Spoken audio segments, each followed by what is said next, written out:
Oke, selamat malam untuk teman-teman semua. Selamat datang di kelas responsi UX Research and Design. Nah, pertama-tama aku mau ngucapin terima kasih untuk teman-teman semua yang udah meluangkan waktu untuk hadir di kelas ini. Nah, sebelumnya perkenalkan, aku Stefani dari Divisi Learning BSLC. Dan aku yang bakal nemenin teman-teman semua dari awal hingga akhir kelas responsi. Nah, untuk responsi kali ini, teman-teman akan diajarkan oleh Kak Steven Tanjung. Nah, kalau gitu, tanpa lama-lama lagi, kepada Kak Steven, kami persilahkan untuk memulai pemaparan materinya.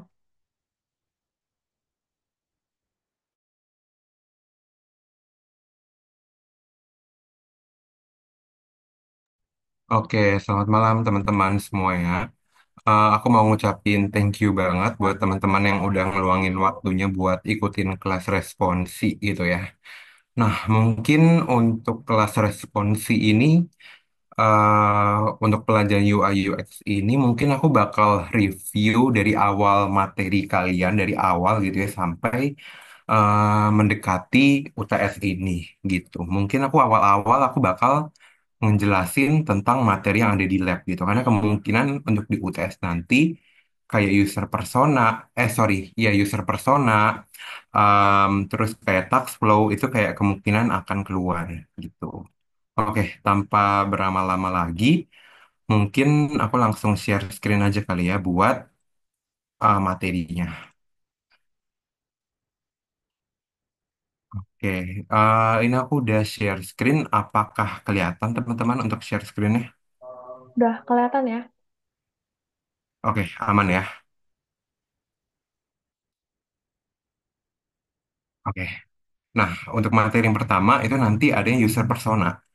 Nah, seperti yang kita ketahui, user persona itu adalah digunakan untuk mengetahui target kita itu seperti apa dan pain point dan gain point itu seperti apa gitu. Nah, untuk user persona sendiri, dia itu nanti isinya itu yang pasti dia itu ada yang namanya nama, foto, usia, alamat, pekerjaan, goals, gain point, sama pain point-nya. Nah, untuk goals-nya sendiri, dia tuh isinya tuh tujuan atau harapan yang ingin dicapai pengguna terhadap aplikasi atau sistem yang akan dibangun. Jadi kayak misalkan kita tuh mau buat aplikasi semacam Shopee gitu. Nah, untuk goals-nya sendiri itu tuh adalah pengguna ingin menemukan platform pembelanjaan yang efektif dan dan mudah untuk diakses seperti itu. Nah, untuk gain point, gain point itu pokoknya dia itu isinya itu berupa manfaat yang akan pengguna dapatkan ketika dia menggunakan aplikasi itu. Kayak misalkan pengguna dapat menemukan pilihan variasi produk yang beragam seperti itu. Nah, sedangkan untuk pain point-nya sendiri itu tuh kayak kesulitan atau minus yang pengguna hadapi sebelum menemukan aplikasi itu. Jadi kayak misalkan pengguna sulit untuk menemukan produk yang berkualitas. Itu termasuk pain point. Nah, untuk nanti UTS nanti, setahu aku nanti kalian akan disuruh membuat user persona gitu ya. Nah, untuk gain point sama pain point-nya sendiri, itu minimal itu di 3 poin ya, gitu. Jadi kayak masing-masing tiga, seperti itu. Nah, ini mungkin aku next. Nah, ini contohnya ya tadi, kayak ini kan aplikasi scheduling gitu. Nah, untuk mungkin aku langsung ke contohnya aja kali ya. Nah, berdasarkan case kalian itu kan aplikasi buat yang planning pernikahan gitu ya. Nah, berarti di sini goalsnya itu adalah ingin mencari vendor yang bagus dan cocok sesuai dengan konsep untuk persiapan pernikahannya gitu. Nah, untuk di Gain Point sendiri, dia tuh senang karena dapat mudah mencari vendor yang terbaik dan terpercaya. Nah, sedangkan untuk pain point-nya itu, dia tuh tidak memiliki informasi terkait perencanaan konsep pernikahan. Nah, maka dari itu, dari pain point itu, si pengguna mendownload aplikasi ini agar mengatasi permasalahannya tersebut gitu. Nah, untuk untuk teman-teman perhatiin juga untuk usia dan untuk lokasi itu sesuaikan di case-nya ya teman-teman. Jadi kalau misalkan case-nya itu aplikasi ini ditujukan untuk anak remaja usia 18 tahun sampai 23 tahun. Nah, berarti untuk yang di user personanya ini, kita tuh nggak boleh buat 27 tahun. Jadi, kita tuh harus buat 23 tahun atau enggak yang rentan 18 sampai 23 gitu. Nah, untuk lokasi juga, ini juga diperhatikan ya sesuai case-nya seperti itu.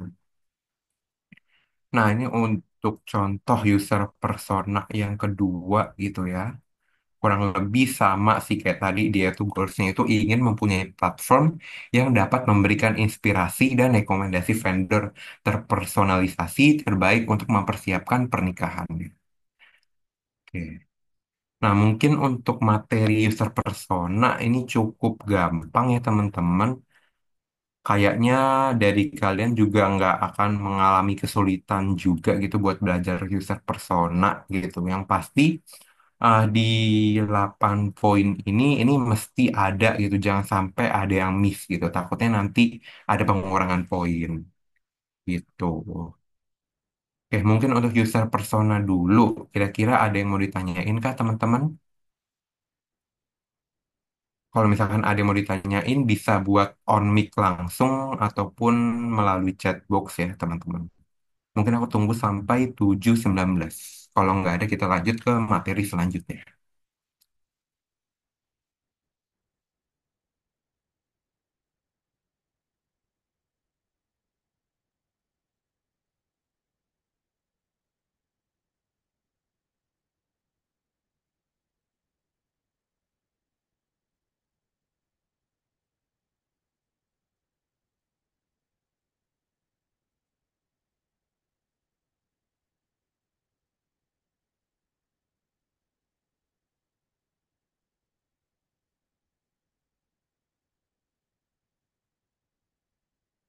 Oke, mungkin aku tunggu sampai 7.18 ya, teman-teman.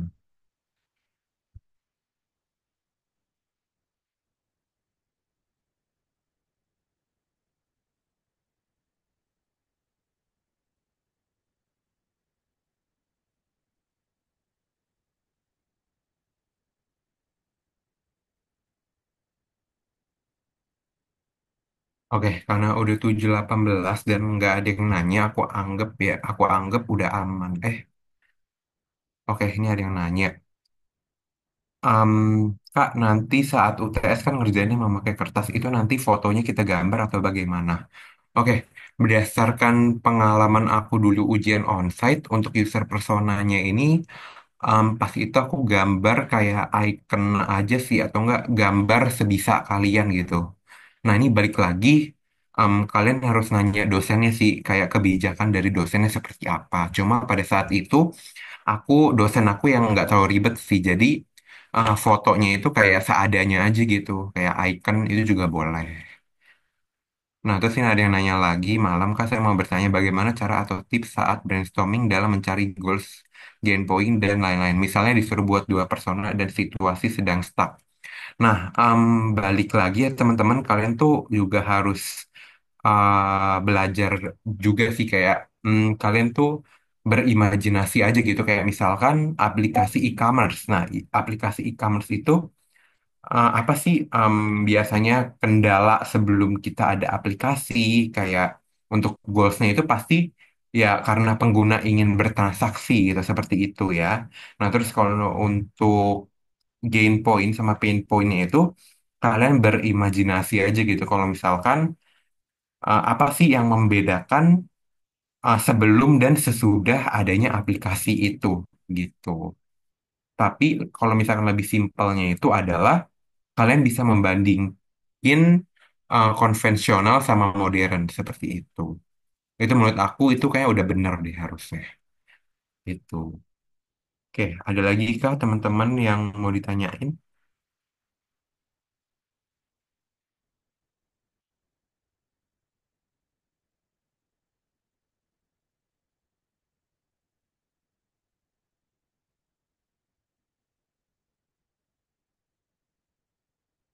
Oh, mau nanya sudut pandang gain point sama pain point itu dari user yang pakai aplikasi atau kita yang nulis? Dari user yang pakai aplikasi gitu.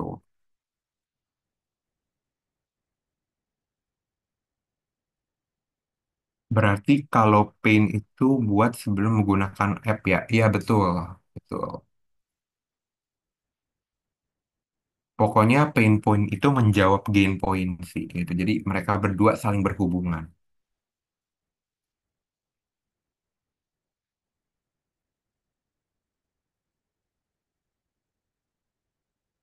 Ada lagi kah yang mau ditanyakan sebelum aku next ke apa nih? User journey.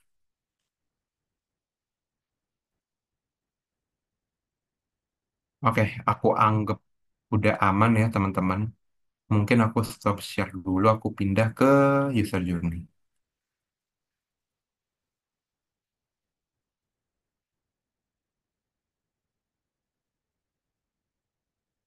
Nah, untuk PPT user journey, apakah udah kelihatan teman-teman? Kelihatan ya. Oke, aman ya. Nah, sebentar ini tadi masih ada yang nanya. Hmm, kok misalkan di kasus soalnya nggak disertain gain point sama pain pointnya, apakah kita bisa berandai-andai sendiri gain sama pain pointnya? Iya betul. Biasanya di case itu dia tuh nggak dikasih tahu gitu gain point sama pain pointnya apa. Kalau di case kasih tahu ya namanya bukan ujian dong gitu. Kalian kayak cuma merangkum gitu. Ya, ya makanya kalian harus pinter-pinter aja sih kayak cari alasannya itu seperti apa gitu. Biasanya di case juga itu tuh kayak nggak dikasih tahu sih kayak detail aplikasinya itu seperti apa. Kayak misalkan case-nya itu cuma ngasih tahu kalian disuruh analisis aplikasi e-commerce. Udah gitu doang gitu. Nggak yang kayak soal case di lab gitu sih seharusnya. Oke, kalau nggak ada yang nanya lagi, aku lanjut ke user journey ya teman-teman. Oke, di user journey itu kita tuh buat gimana flow dari si pengguna menggunakan aplikasi itu gitu. Nah, di sini tuh user journey adalah sebuah tools desain yang penting untuk memahami produk atau layanan menurut perspektif pengguna gitu. Jadi dengan adanya user journey itu, si developer tuh bakal ngerti gitu apa yang akan pengguna lakukan serta fitur-fitur apa aja yang ada dan gimana si pengguna itu dalam merespon setiap fitur-fitur yang ada seperti itu. Nah, ini mungkin template ya untuk pengerjaan dari user journey sendiri gitu. Nah, yang untuk di sisi sebelah sini, dia tuh isinya tuh berupa customer process, ada internal process, terus ada feelings, terus ada experience, dan di sini tuh ada improvement and key learning. Nah, sedangkan untuk di bagian atasnya, itu ada kayak semacam use motivation serta use case dari aplikasi tersebut gitu. Nah, mungkin aku bahas dari sebelah sini gitu, customer process gitu. Nah, untuk di customer process, dia tuh kayak proses apa sih yang akan dilakukan oleh user terhadap aplikasi itu. Nah, biasanya di customer process itu, dia itu isinya itu berupa use case teman-teman gitu. Jadi di sini tuh ada yang namanya kayak misalkan melakukan registrasi atau enggak melakukan booking, memberikan review atau mengedit profile gitu. Nah, untuk di internal proses sendiri, dia itu adalah langkah-langkah untuk mencapai use case tersebut gitu. Jadi kayak misalkan em, kalau misalkan mau ngebooking, berarti pengguna harus isi form booking gitu atau enggak kayak sebelum melakukan booking, biasa kan kita milih dulu nih produk apa aja dulu yang mau kita check out. Nah, biasanya kita jabarkan gitu di internal proses gitu. Nah, untuk feeling sendiri, kalau bisa, kalian awali dengan overall satisfied gitu. Ini kan dibagi tiga ya, ada very happy, ada overall satisfied, sama unhappy gitu. Nah, kalau bisa, awal-awal bukannya kalau bisa ya, ini wajib gitu. Kalau di zaman aku dulu wajib awal-awal ini harus overall satisfied gitu, jadi harus netral gitu. Nah, baru kita lanjut ke use case berikutnya, kita bebas tuh, kita mau pilih overall satisfied ataupun very happy gitu, tergantung pandangan kalian dalam fitur tersebut gitu. Nah, apa sih Kak biasanya yang dipakai untuk unhappy? Nah, unhappy ini biasanya kita gunakan apabila ada terdapat suatu fitur yang memiliki limit. Misalkan pada saat kita mau nge-upload file nih. Nah, di case-nya itu di statement bahwa kita tuh cuma bisa ngupload file sampai 3 MB seperti itu. Jadi itu kan sebenarnya itu limit ya.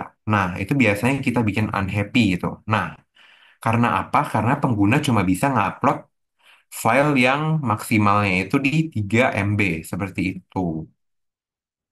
Nah, untuk selebihnya, kayak untuk very happy sama overall satisfied, itu tergantung kalian gitu dalam memandang fitur tersebut. Nah, biasanya uh, untuk yang overall satisfied itu yang kayak menurut kalian kayak agak kurang gitu di kalian. Dan kalian bisa nambahin, misalkan fitur itu harus ditambahin apa, itu di nanti di improvement.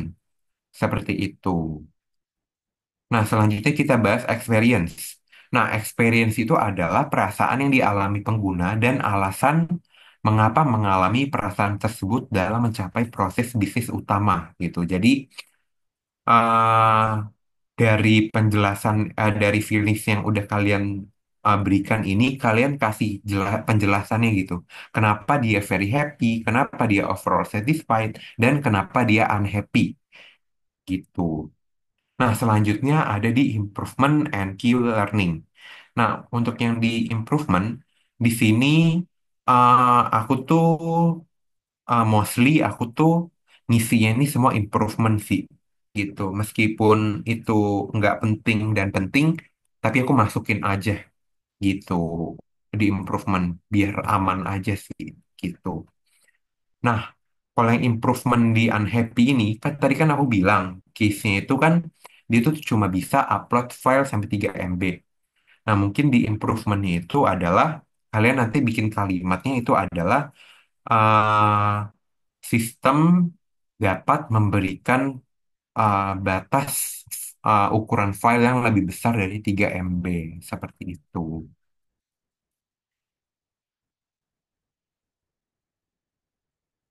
Ini ada yang nanya ya, Kak mau nanya, memilih itu termasuk internal proses, bukan Kak?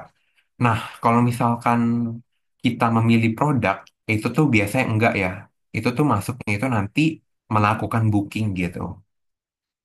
Pokoknya yang memilih-memilih itu setahu aku enggak sih. Itu. Kecuali kalau misalkan kalian melihat FAQ, kan kalau melihat FAQ itu kan kalian kan pilih ya pertanyaan yang mau dipencet. Nah, itu tuh biasanya itu termasuk use case gitu, termasuk internal proses gitu. Nah, selanjutnya aku bakal ke yang bagian atas. Nah, untuk yang bagian atas itu tuh biasa kita awali dengan motivation. Nah, motivation itu adalah pokoknya yang tujuan utama aplikasi itu dibuat gitu. Nah, selanjutnya kita ada search for application itu biasanya use case utama dari aplikasi itu di luar menu atau fitur pendukung. Nah, menu atau fitur pendukung itu ada apa aja sih? Nah, menu atau fitur pendukung itu tuh termasuk kayak melihat FAQ, melihat about us, sama edit profile. Nah, itu biasanya fitur-fitur pendukung buat aplikasi gitu. Kalau kayak ini ada yang nanya lagi, kalau kayak melihat melihat list artikel itu seharusnya masuk ke use case ya kalau melihat list artikel itu. Kak mau nanya nanti UTS kita harus bikin user journey dari awal atau udah disediain tabelnya dan kita tinggal ngisi aja. Nah, better dari aku kalian hafalin sih ini tabelnya. Kayaknya kalian yang harus bikin tabelnya deh. Nggak mungkin nanti kayak bakal dikasih tabelnya gitu sih. gitu. Jadi kalau bisa kalian hafalin sih ini kayak dari customer process, internal process, terus ada feelings, ada experience, sama improvement and key learning gitu. Kalau bisa kalian hafalin aja tabelnya gitu. Soalnya dulu aku kayak quiz lab itu tuh kayak tabelnya aku hafalin gitu, apa-apa aja gitu. Kalau memilih artikel itu kan termasuk membaca artikel ya sebenarnya. Kalau membaca artikel itu termasuk use case ya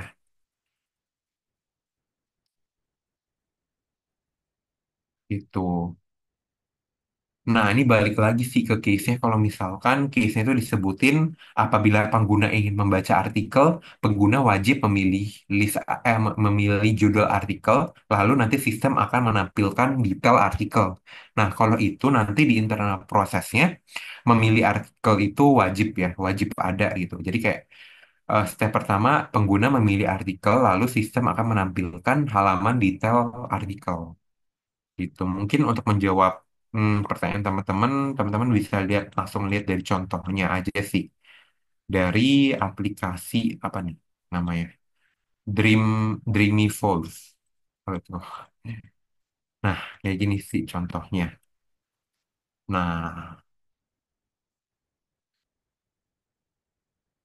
gitu. Nah, di sini kan edit profile, save vendor, terus kayak FAQ, itu tuh kayak termasuk bagian fitur pendukung gitu. Kalau fitur utamanya itu biasanya kayak melakukan registrasi, ngisi form wedding detail, melakukan reservasi, menyimpan vendor, membaca artikel, gitu-gitu. Mungkin untuk kalimatnya nih internal proses, mungkin kalian bisa ikutin aja sih sama kayak gini gitu. Kayak mengakses menu apa, gitu-gitu.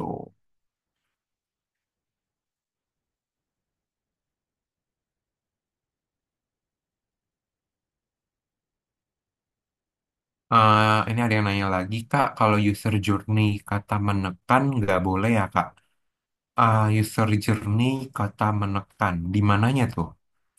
Menekan seharusnya boleh-boleh aja sih di internal proses gitu.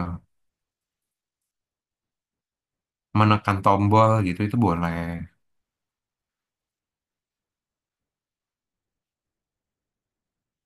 Oke, mungkin dari teman-teman ada yang mau ditanyain, Kak, terkait user journey?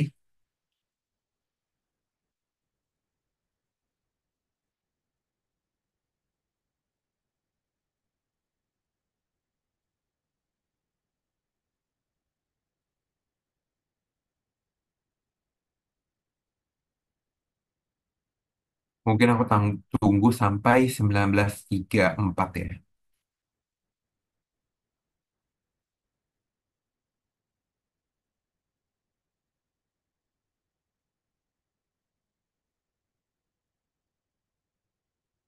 Ini ada yang nanya. Kak, saya nanti mau nanya soal Nielsen Design Thinking. Apa tuh?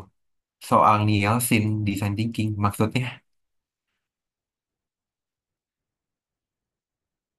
oke mungkin aku skip dulu kali ya. Kak, untuk use case isinya tentang apa aja ya? Apa semua use case pada dasarnya mesti diisi sama fitur aplikasi atau bisa diisi sama hal-hal lain juga? Nah, untuk use case itu harusnya itu untuk yang di dalam aplikasi aja sih. Gitu. Jadi aplikasi itu ada apa aja itu dimasukin. Nggak boleh dari yang di luar aplikasi gitu. Untuk user journey biasanya use case-nya ada berapa ya Kak? Menurut aku use case tergantung case-nya sih teman-teman.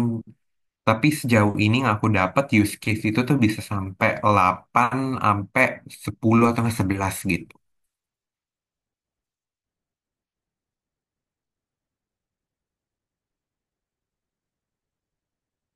Kak, untuk motivation itu semacam goals dari pengguna atau dari APK. Oh, ini mungkin tadi yang ke user persona ya. Nah, kalau untuk di motivation di user persona, itu tuh adalah goals dari pengguna menggunakan aplikasi itu. Gitu.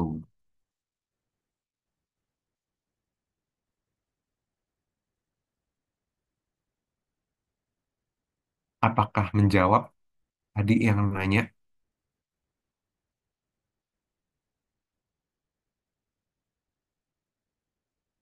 Oke, aku anggap aman ya, teman-teman. Oke, mungkin kita balik lagi ke user journey. Ada yang mau ditanyain lagi kah tentang user journey, teman-teman?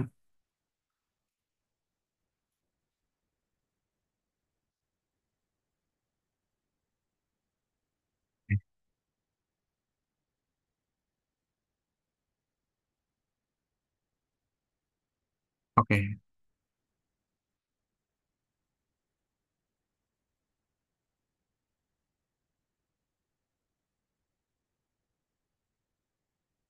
mengenai pertanyaan sebelumnya, Nielsen Design Thinking dari pertemuan pertama UX RDKI menjelaskan 6 tahap design thinking dari empathize, define, idea, prototype, test, dan implement. Hmm,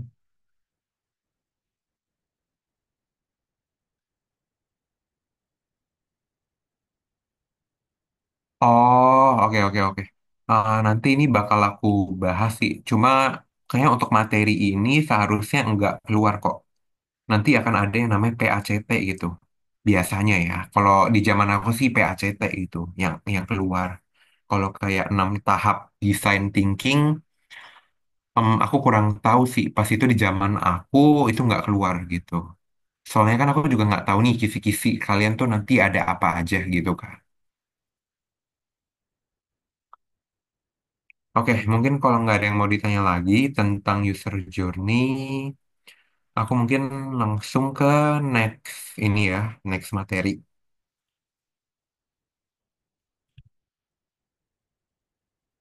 Oke, selanjutnya kita bakal ke tax flow. Untuk PPT aku, apakah udah kelihatan teman-teman? Udah kelihatan. Oke, aman ya. Nah, tax flow. Nah, untuk tax flow sendiri, sebentar. Oke. Nah, untuk tax flow sendiri, dia itu kita buat berdasarkan use case yang udah kita tentukan. Nah, use case-nya itu nanti kita bisa lihat di user journey tadi, yang bagian paling atas gitu. Nah, mungkin langsung aja kita contoh. Nah, untuk task flow sendiri, dia itu adalah penggambaran linear dari sebuah task atau kegiatan yang dilakukan oleh user. Nah, untuk task flow ini sendiri itu biasa digunakan pada step awal dari prototyping untuk mengetahui alur dari sebuah desain gitu. Jadi, sebelum kita membuat UI-nya, kita tuh harus tahu gitu step-step apa aja yang nanti user lakukan untuk mencapai fitur tersebut gitu. Ini kurang lebih sama gitu kayak internal proses, cuma jatuhnya ini tuh lebih detail gitu. Nah, untuk uh, elemen-elemen yang nanti kalian gunain di Taskflow itu cukup simple ya. Itu cuma ada dua gitu. Yang pertama itu ada box sama arrow. Nah, untuk box ini sendirinya itu isinya itu berupa taks yang akan dilakukan pengguna ke aplikasi tersebut itu. Nah, sedangkan untuk arrow itu kayak sebagai penunjuk aja gitu antara step satu dengan step berikutnya gitu. Nah, ini mungkin ada contoh gitu ya dari use case menonton video gitu. Nah, untuk task flow sendiri, dia tuh nanti bakal ke land on homepage, habis itu interact with nav to expose class step, habis itu see free classes and click on one, habis itu dia bakal nampilin kelas detailnya gitu. Nah, terus dia bakal scroll. Ini menurut aku sih terlalu detail ya gitu. Cuma nanti mungkin kita langsung ke contohnya aja deh.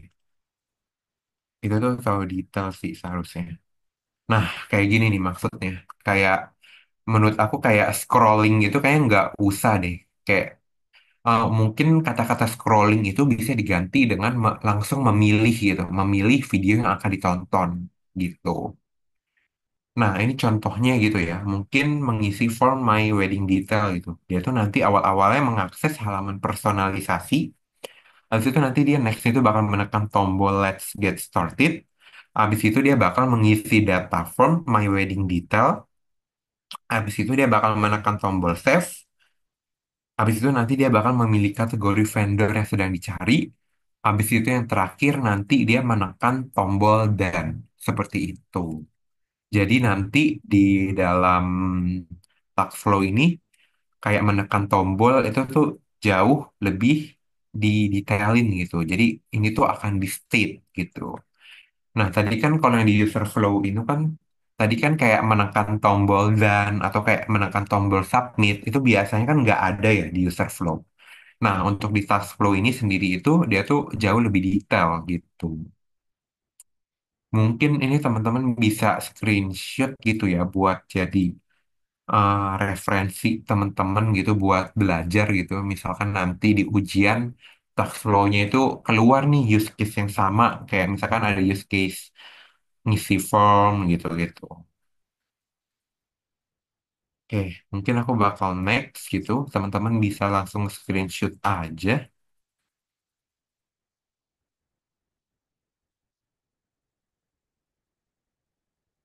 Oke, aku next.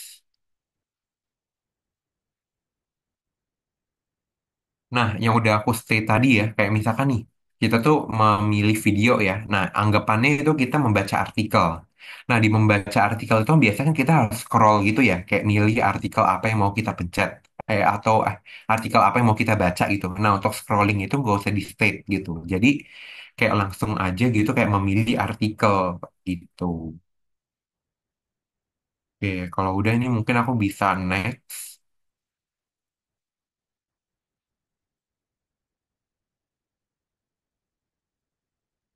Ini aku next.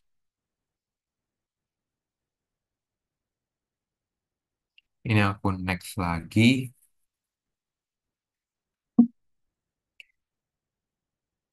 Ini aku next. Oke. Mungkin aku buka sesi Q&A dulu ya untuk materi user flow. Materi task flow. Mungkin teman-teman ada yang mau ditanyain ke tentang materi task flow. Aku tunggu sampai 7.44 paling.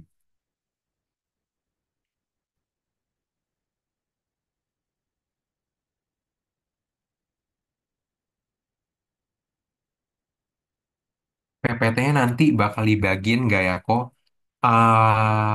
Untuk PPT ini kan dari lab ya. Nah, aku tuh nggak punya kewenangan buat share ini teman-teman. Jadi aku nggak share ya untuk PPT-nya. Emang kalau untuk PPT Lab sendiri seharusnya itu nggak boleh di-share gitu. Kalau mau di screenshot ataupun mau di foto itu boleh. Kak, untuk start flow gambar urutan 3. Dari belakang boleh ditampilin ulang nggak ya? Soalnya nggak ke SS. Oh, yang ini ya. Yang dari ini bukan. Melakukan reservasi event.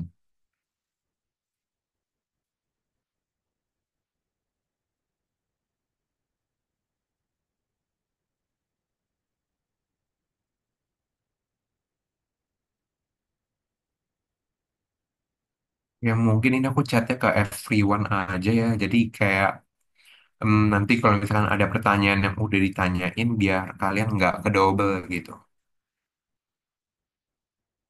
Oke, udah belum ya, Wilson? Aku lanjut ke sini kali ya, ke save, ke bagian sini. Kak, maaf out of topic.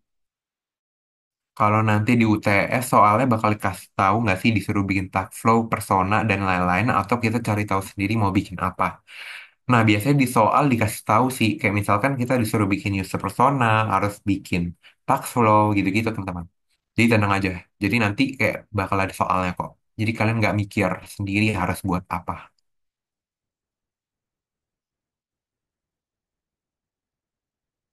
Oke, mungkin aku next lagi ke sini terakhir.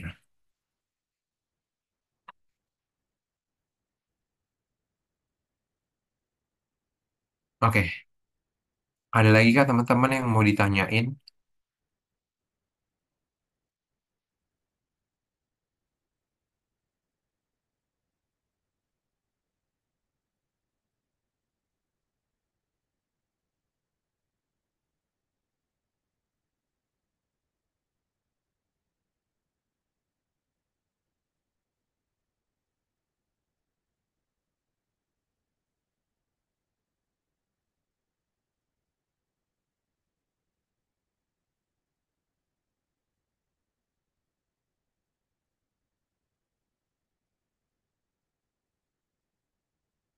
Oke, karena udah 745. Oh, ini ada lagi nih. Kak, untuk ujian UI UX biasanya lebih arah praktek bikinin persona user journey talk flow gitu atau ada esai hafalan materi juga ya. Ada esai hafalan materi juga, teori gitu. Nah, nanti bakal aku bahas sih setelah ini gitu.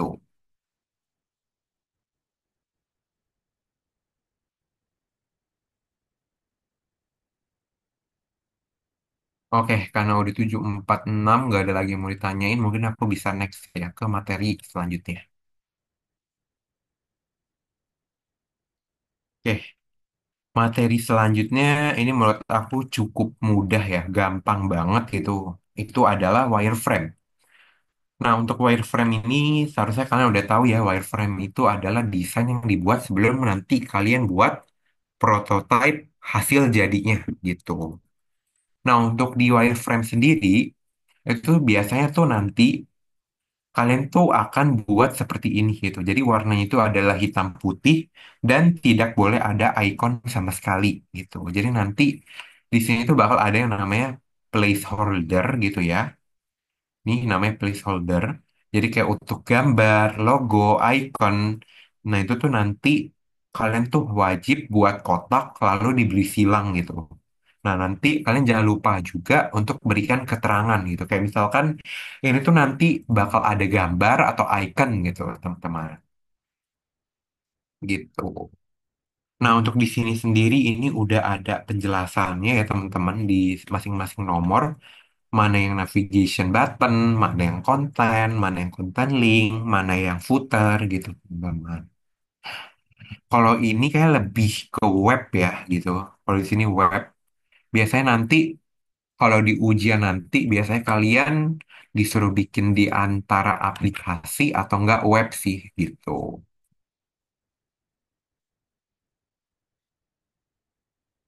Nah, menurut aku di wireframe ini nggak harus banyak yang aku jelasin ya, karena kalian pasti udah cukup memahami juga. Nah, untuk di wireframe ini, kalau misalkan dia tuh ada paragraf, itu tuh kita nggak boleh masukin nama kayak paragraf aslinya gitu. Biasanya kita masuk dengan lorem ipsum gitu. Oke. Aman ya, teman-teman.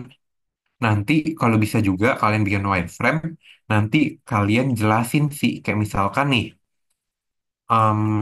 di sini kan kayak ada menu home gitu ya. Mana ya menu home? Mungkin di sini kali ya. Kalian jelasin aja sih kayak misalkan logo ini nih, logo ini. Nanti kalian jelasin apabila pengguna mengklik ini, nanti dia tuh bakal menuju halaman home gitu. Terus kayak misalkan di sini ada logo add, kayak ada logo plus, itu kalian jelasin aja gitu. Kalian buletin, terus kalian bikin bikin tanda panah gitu. Digunakan untuk menambah vendor yang ingin ditambahkan seperti itu. Terus jangan lupa gitu, kalau misalkan nanti eh, kalian buat wireframe yang lebih dari satu, kalian kasih panahnya juga gitu teman-teman. Jadi kayak dosennya nanti bakal ngerti gitu. Kalau misalkan nanti dia ngeklik ini, ntar dia bakal ke halaman apa gitu.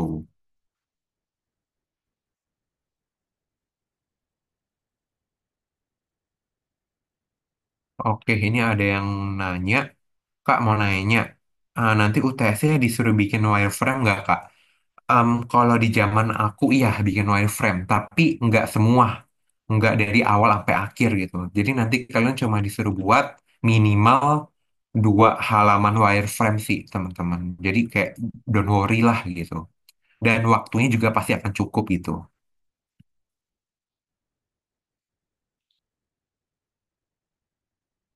Tadi aku kelas UI UX disuruh bikin wireframe Kak. Kayaknya bikin 4 framean gitu. Iya palingan gitu. Bikin 4 frame atau enggak. Ya intinya kagak dari awal sampai akhir lah gitu. Kalau misalkan dari awal sampai akhir ya aku juga nggak keburu gitu waktunya dengan sesingkat itu ya. Karena ini UI UX cukup banyak sih ya menurut aku. kayak banyak yang harus dibuat gitu. Jadi kayak make sure kalian nanti ngerjain soal dengan poin terbesar gitu. Biasanya sih kayak poin terbesar itu adanya di wireframe gitu. Jadi kalau bisa kalian ngerjain wireframe dulu, terus kayak biasanya poin terkecil itu biasanya itu ada di user persona atau enggak di teori gitu. Gitu. Jadi aku usahain kalian ngerjain yang poin paling gede gitu ya. Jadi kalau misalkan nanti kalian nggak keburu kayak at least nilai kalian tuh masih aman gitu. Kak, kalau email nomor telepon gimana ya? Pakai lorem ipsum juga nggak? Nggak. Kayak langsung aja deh. Kak, kasih tahu dong yang mana yang harus diisi dengan lorem ipsum dan mana yang dikosongin. Terima kasih. Lorem ipsum itu kayak misalkan detail produk gitu atau enggak kan artikel nih. Artikel itu kan biasanya ada isi isi artikelnya kan. Nah, itu kalian nanti isi pakai lorem ipsum. Pokoknya teks yang panjang gitu. Pokoknya kayak misalkan kayak search kayak di di halaman sign up itu misalnya kayak ada nama lengkap, ada email, ada password. Nah, itu nggak usah di lorem ipsum gitu. Kak, untuk placeholder hanya untuk image dan icon ya? Iya, betul. Untuk image dan icon. Kak, sorry out of topic. Biasanya ujian berapa soal ya, Kak? Kalau di zaman aku dulu, kalau nggak salah di antara 4 sampai 5 sih. Gitu.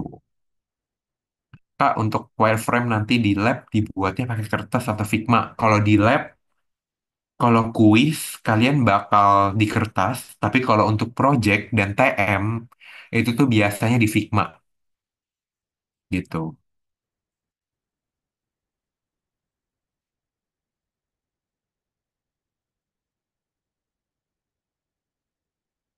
Oke. Mungkin aku tunggu sampai 7.53. Kalau nggak ada yang mau ditanya lagi, aku lanjut ke materi selanjutnya ya, teman-teman.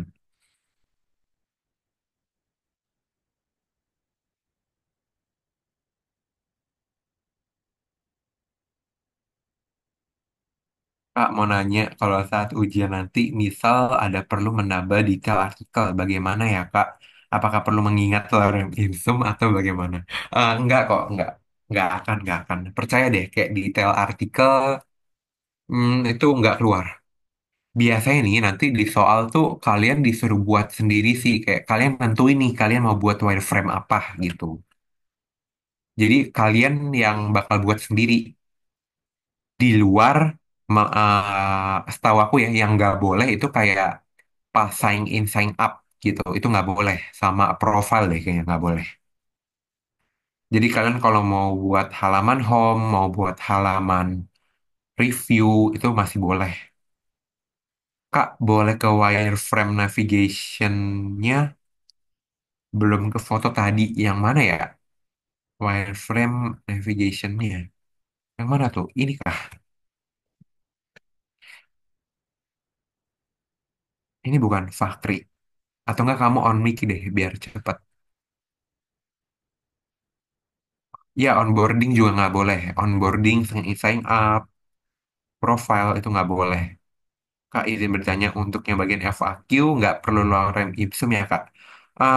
Kalau misalkan pertanyaannya itu kalian tulis asli, tapi kayak untuk jawabannya itu lorem ipsum.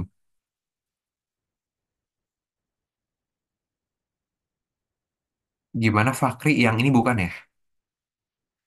Eh, boleh ke bawah dulu, Kak. Yang ini, Halaman bawah. Bukan. Halaman belasan tadi. ini.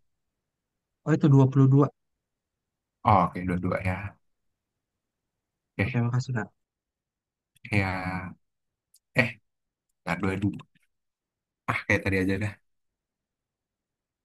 Nah, Kak, misalnya di soal suruh pilih tiga. Aku pilih pertanyaannya di FAQ. Nah, itu mesti dari awal apps, dari awal atau pas pertanyaan di FAQ aja. Hmm, Kak, bentar, aku cerna dulu ya. Em, di soal suruh pilih tiga, aku pilih yang pertanyaan di FAQ. Itu masih dari awal atau pas pertanyaan di FAQ aja? Pas pertanyaan di FAQ aja sih gitu.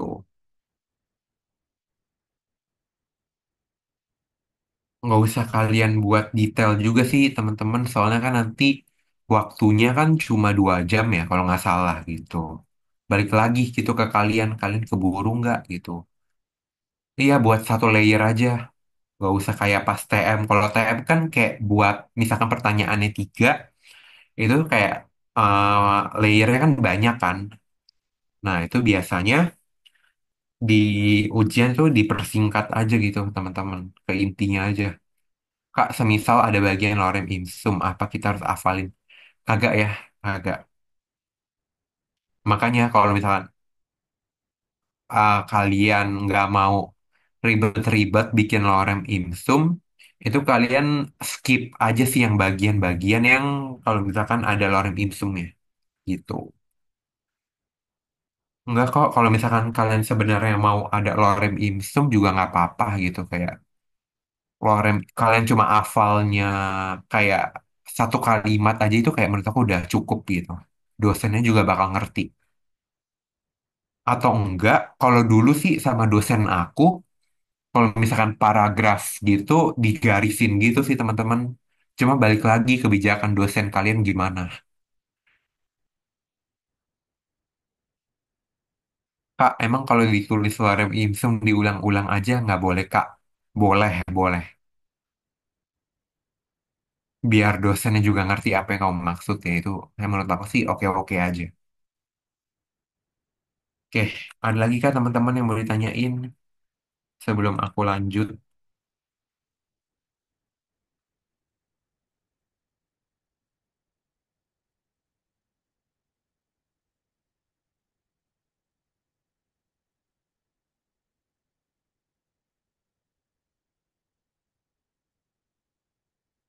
Oke, aku anggap aman ya teman-teman. Mungkin kita ke selanjutnya.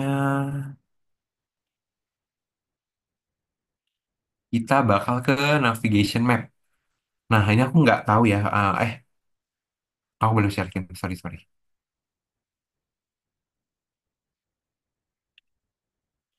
Nah, untuk PPT-nya apakah udah kelihatan?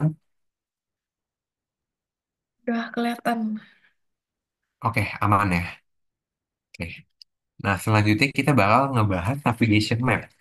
Nah, ini aku nggak tahu sih. Kayak ini tuh materi sebelum UTS atau sesudah UTS gitu ya. Cuma balik lagi sih kalau misalnya kalian nanti di kisi-kisi ya kagak ada navigation map, gak usah kalian pelajarin gitu. Cuman ini aku mungkin sedikit review singkat aja gitu ya biar nanti kalian nggak kelupaan. Soalnya di navigation map ini cukup mudah gitu ya. Jadi kayak nggak salah untuk dipelajari. Nah, untuk navigation map, dia itu berfokus pada bagaimana pengguna bergerak melalui website atau aplikasi. Nah, biasanya isi yang ada di navigation map itu tuh berupa menu sama fitur-fitur yang ada di dalam aplikasi itu gitu. Jadi kayak biasanya tuh ada menu, ada fitur, ada page gitu. Itu biasa kita masukin gitu. Nah, mungkin kita langsung ke contoh aja kali ya. Nah, misalkan ini. Biasa kan di awal-awal case itu tuh biasanya bakal ada splash screen. Nah, nanti kan splash screen dia tuh bakal memindah halaman ya. Nah, kalau dia pindah halaman, dia tuh bakal menurun. Kalau misalkan dia kayak berupa fitur yang di dalam satu page, dia tuh bakal kayak sejajar gitu. Nih, kayak misalkan contoh nih, di dalam profile. Di dalam profile itu kita bisa melakukan edit profile, bisa save vendor, bisa FAQ gitu kan. Nah, itu kita sejajarin gitu. Nah, sedangkan kalau misalkan di halaman sign in, sign up itu kan biasanya kan kita kan kayak ada halaman personalisasi sama home gitu kan. Nah, biasanya dia tuh kayak langsung ke bawah gitu. Itu menandakan ke step berikutnya gitu. Oke, sampai sini dulu untuk navigation map. Ada yang mau ditanyain kah, teman-teman? Soalnya cukup gampang kok navigation map. 。 . 。 . 。 . 。 . 。 . 。 . 。 . 。 . 。 . 。 . 。 . 。 . 。 。 . 。 . 。 . 。 . 。 . 。 . 。 . 。 . 。 . 。 . 。 . 。 . 。 . 。 . 。 . 。 . Udah kelihatan.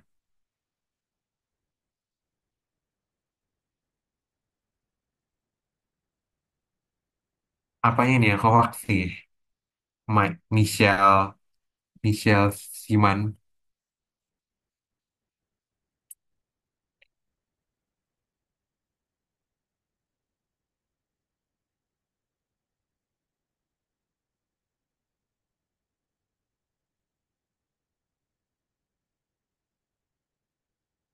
Pak, kalau tab menu atau sub menu tuh masuk ke halaman baru apa enggak ya? Kalau menu dan sub menu, contohnya itu kan kayak profile ya. Nah, biasanya kan di profile itu kan ada sub menu. Dia tuh kayak kita bikin di bawahnya aja sih, tapi kayak sejajar gitu. Kayak misalkan nih di home itu kan kayak biasanya kan ada footer bawahnya kan kayak eh, ada kayak review, kayak ada profile gitu-gitu kan. Nah, itu kayak kita bikin sejajar seperti ini gitu. Kemudian aku bikin sejajar kayak gini. Gitu begitu pula di profile gitu. Ini juga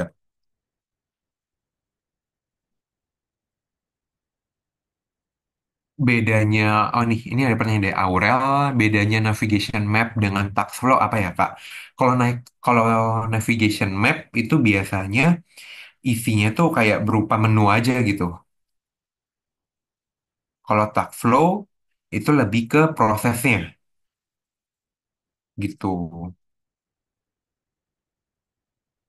Kayak kalau di task flow kan kayak ada menekan tombol ya. Nah itu kayak lebih ke proses inti gitu. Kalau di sini kan kayak nggak ada kan. Kayak dia tuh harus menekan tombol apa dulu gitu baru ke halaman page berikutnya kan. Di sini nggak ada gitu. Jadi kayak ini tuh langsung ke to the point-nya aja gitu. Untuk memudahkan si developer untuk menganalisa sistem dari aplikasi itu gitu. Jadi kayak ini tuh semacam ringkasannya aja gitu. Kayak peta lah intinya.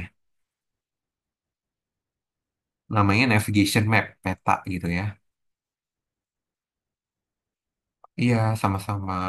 Ada lagi kah teman-teman yang mau ditanyain?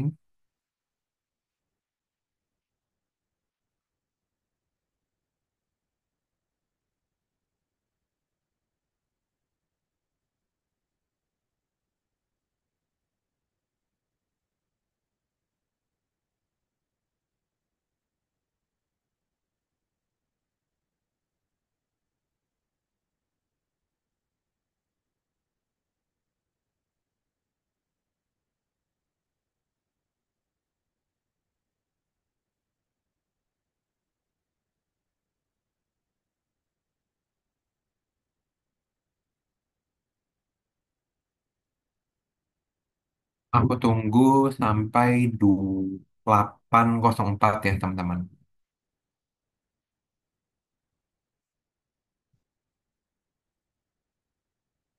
Tenang aja kok untuk teman-teman yang nanti ketinggalan, nanti recording ini bakal di-share juga kok ke teman-teman. Jadi nanti kalau misalkan kalian ada yang kelupaan ataupun kalian miss sesuatu, itu ah, kalian bisa nonton recordingnya aja. Tuh. Kak, maaf out of the topic lagi gitu. Untuk UTS sih nanti diperbolehkan masuk ke ruangan ujian beberapa menit sebelum mulai ya Kak. Terima kasih sebelumnya. Em, Nanti kalian tuh masuk ruangan ujian tuh kayak on time gitu sih, gitu. Jadi sebelum palingan kalau nggak salah sih 5 menit ya, tergantung nanti kayak pengawas ruangannya gitu, kayak boleh ngebolehin kalian tuh masuk tuh kapan gitu. Tapi kalian stay aja gitu di kampus atau nggak di depan ruangan 10 menit gitulah gitu.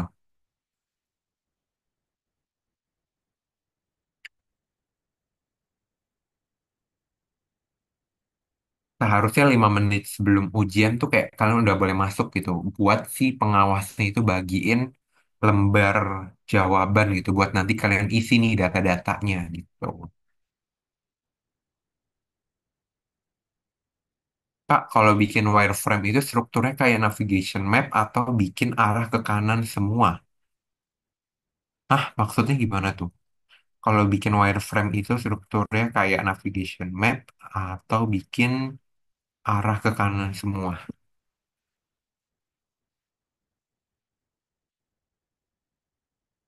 Kan kalau navigation map sync in sama sync up nih sejajar. Terus kalau wireframe, oh maksudnya kayak bikin di Figma-nya gitu ya, kayak harus disejajarin atau diturunin gitu ya? Oh, itu boleh bebas kok, bebas bebas.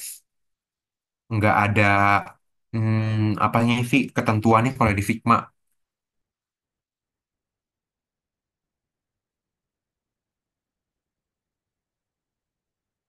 Tapi kalau misalkan mau rapih, itu tuh kalian sejajarin aja sih kayak per menu gitu ya. Kayak misalkan menu buat kayak ini nih, save vendor, wedding detail sama vendor itu kalian sejajarin satu. Terus sejajaran yang kedua itu inspiration. Terus yang terakhir profile gitu sih. Pokoknya yang penting rapi aja sih gitu. Nggak ada ketentuan mah kalau buat wireframe. Kak, mau nanya lagi untuk materi user journey yang di bagian improvement and key learning itu kalau misalkan memang nggak ada yang bisa diimprove itu gimana Kak? Ya udah nanti kamu masukin key learning aja sih. Cuma aku nggak tahu key learning itu seperti apa. Cuma aku dulu kayak yang nggak mau ribet sih. Jadi aku nambahin fitur-fitur aja gitu di aplikasi itu. Meskipun kayak kesannya berlebihan, cuma daripada ribet, ya udah aku cukup belajar yang improvement aja gitu.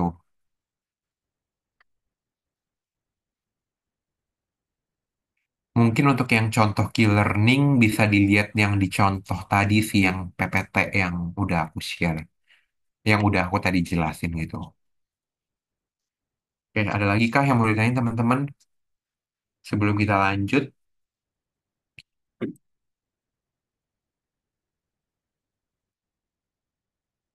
Hmm. Mau ini. Kak, maaf out of topic lagi. Berarti nanti kita ujiannya tuh di kertas gitu ya, Kak. Misalkan bikin navigation map, berarti harus bawa penggaris gitu ya, Kak. Iya, betul. Nanti untuk semua ujian, kecuali programming ya, setahu aku. Kalau untuk programming di zaman kalian tuh sekarang udah di lab gitu ya. Kalau untuk user, ya kalau untuk UI UX harusnya di kertas gitu. Dan ya kalau bisa kalian bawa penggaris. Bawa penggaris, bawa pensil, bawa penghapus, bawa pulpen gitu. Apa programming di kertas juga. Oh, oke. Soalnya tuh dulu di zaman aku kan aku B26 ya. Di zaman aku tuh dulu programming tuh di kertas. Nah, untuk yang di angkatan B27 programming itu di lab gitu.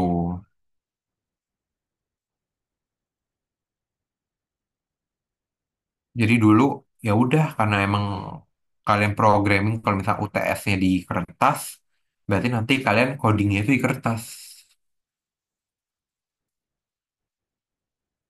gitu. Tapi seharusnya nanti codingnya kalian nggak yang begitu panjang sih gitu, nggak yang kayak di lab gitu.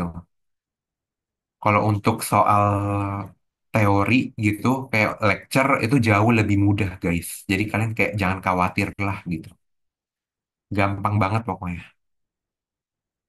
Sama ada teori juga gitu kalau programming. Oke, kalau misalnya nggak ada yang mau ditanyain, aku langsung ke next topik ya teman-teman. Kita mungkin bakal bahas review soal UTS 2 tahun lalu gitu. Di zaman B25 gitu ya. Ini sebenarnya soalnya ini soal sama persis, cuma aku pindahin ke Word gitu ya, biar nanti ya gitu deh, biar aman aja akunya gitu. Nah, ini untuk soalnya, ini kan dulu kan zaman dulu banget. Ini tuh soalnya itu soal online guys. Ini soal ujian online gitu. Seharusnya kurang lebih sama gitu ya kayak gini. Soalnya pas aku dulu ujian tuh juga kayak gini gitu. Nah, jadi nanti kalian kayak bakal dikasih case gitu ya, kayak aplikasi apa aja gitu yang akan nanti kalian buat gitu. Kayak berdasarkan NIM kalian gitu.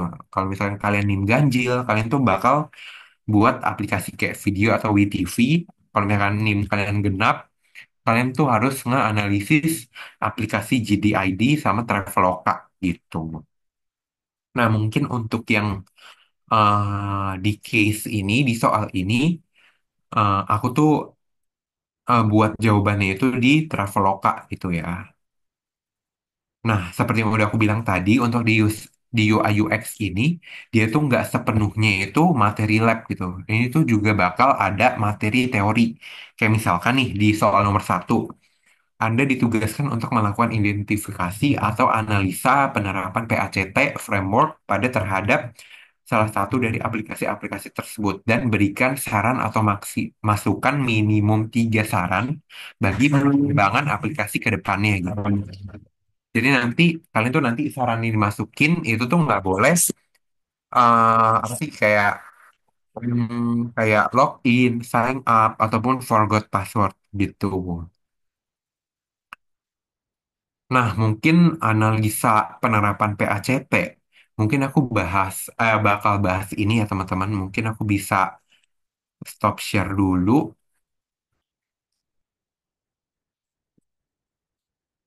Sebentar ya teman-teman.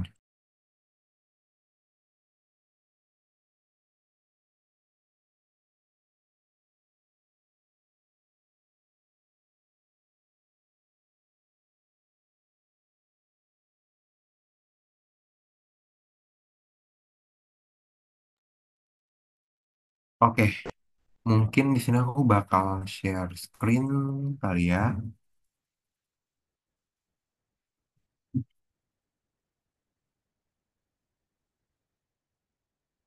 Oh, oke. Mungkin sebelum aku share screen, aku bisa kasih kalian referensi sih buat belajar PACT sama UI UX Design Principle gitu ya. PACT. Aku share-nya di ini apa sih namanya chat chat Zoom.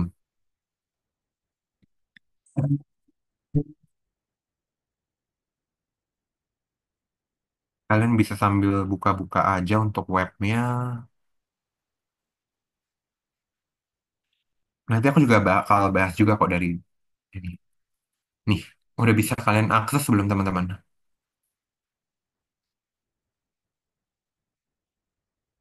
Pokoknya sambil dibuka aja ya gitu.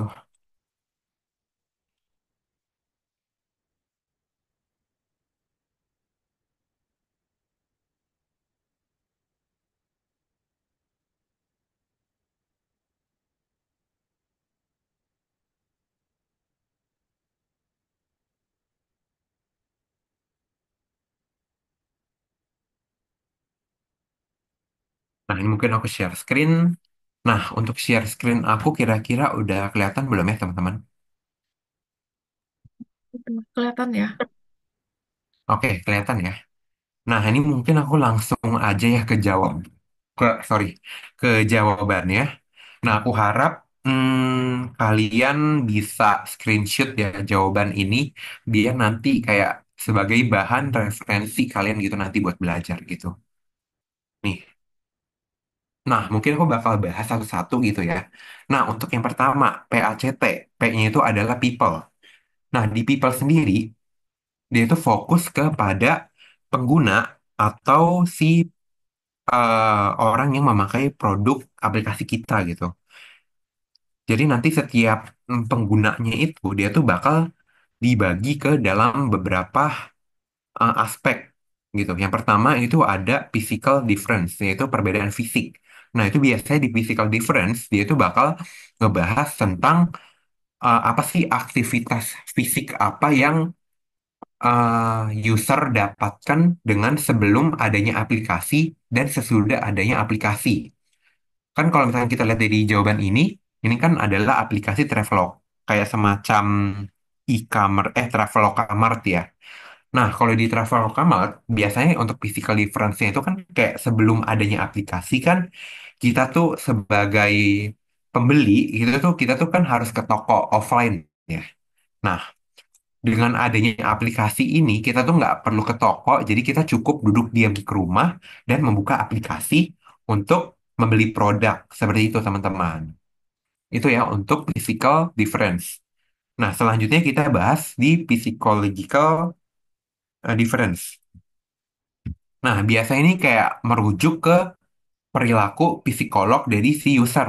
Jadi kayak misalkan, em, apakah ada perubahan di fisik apa sih kayak psikologinya si user gitu. Takutnya kayak user tuh kayak memiliki kekhawatiran akan kayak nggak bisa ngegunain aplikasi itu gitu. Terus kalau misalkan gimana nih kalau nanti aplikasinya itu nanti berbasis bahasa Inggris aja gitu. Makanya dengan kalian menganalisa, kalian tuh nanti bisa bilang nih kayak bagi pengguna baru, saya akan memberikan tutorial yang mudah dipahami untuk menggunakan aplikasi ini gitu.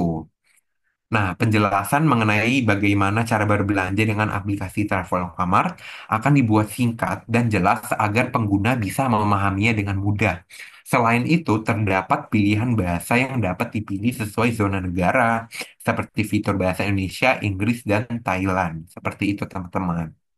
Ya, selanjutnya kita bahas ke usage difference atau ini tuh sama aja kayak social difference gitu sih. Kayak misalkan dia tuh kayak ngebahas tentang gimana orang tuh ngebandingin gimana cara dia tuh kayak berinteraksi dengan orang dan aplikasi gitu.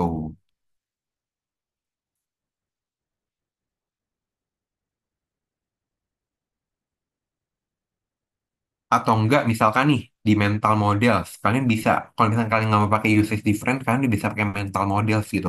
Nah mental models ini contohnya itu kayak misalkan ini contohnya kayak seorang pengguna yang terbiasa dengan menu vertikal mungkin merasa bingung dengan menu horizontal pada aplikasi baru seperti itu. Nah, terus untuk social difference-nya itu kayak dia tuh kayak udah memenuhi motivation atau goals yang udah ditentuin dari sistem atau belum gitu ke pengguna. Oke, selanjutnya kita bakal lanjut ke activity gitu.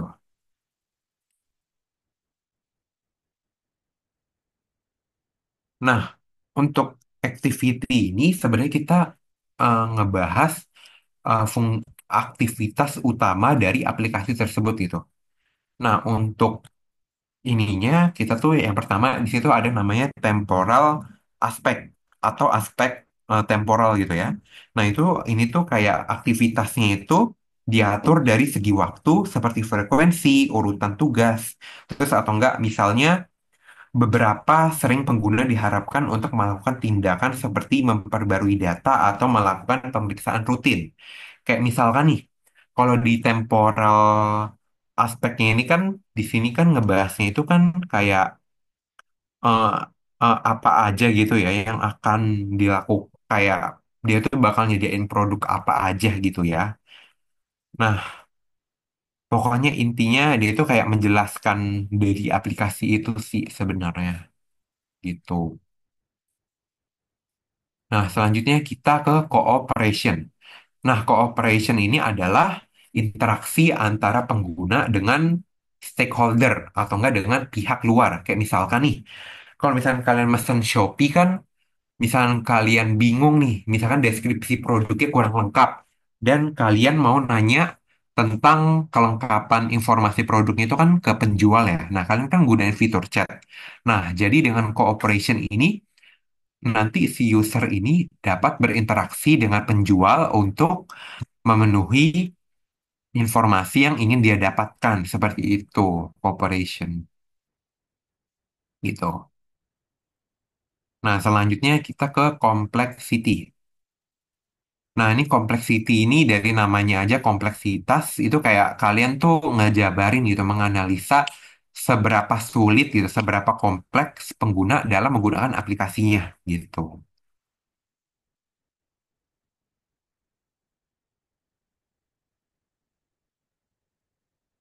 Nah, selanjutnya itu ada security critical. Itu tuh kayak membahas tentang dari sisi keamanan bagi usernya gitu ya. Jadi kayak misalkan aplikasi itu dia tuh kayak nggak bakal ngedampakin kayak bikin orang terluka ataupun kayak kehilangan nyawa gitu ya teman-teman. Jadi kayak palingan kayak hal yang memungkinkan bisa terjadi adalah data dari usernya itu dapat bocor gitu atau nggak dapat diretas gitu. Nah, selanjutnya ada the nature of content itu biasanya tuh dia tuh ngebahas kayak gimana sih si user itu dapat mengakses aplikasi itu. Biasanya kayak user tuh harus punya handphone, harus punya akun email, atau enggak user harus punya nomor telepon seperti itu. Oke, aman ya. Selanjutnya kita bakal bahas ke konteks. Nah, untuk di konteks sendiri, dia tuh dibagi dalam beberapa macam hal. Ada physical environment, ada social context, ada organization context, dan lain-lain. Nah, mungkin sekarang aku bakal bahas ke social context. Nah, untuk social context, dia tuh lebih gimana aplikasi itu membawa dampak pada lingkungan sosial dan budaya di mana aplikasi itu interaksi aplikasi itu terjadi gitu. Jadi kayak kita tuh memastikan apakah aplikasi itu telah memenuhi norma-norma sosial yang udah berlaku di lingkungan sekitar gitu. Gitu nanti kalian bisa baca aja ya, kalian bisa screenshot dari sini, kalian nanti bisa baca-baca aja gitu ya. Atau enggak kalian nanti bisa belajar dari web ini maupun dari sumber-sumber lainnya.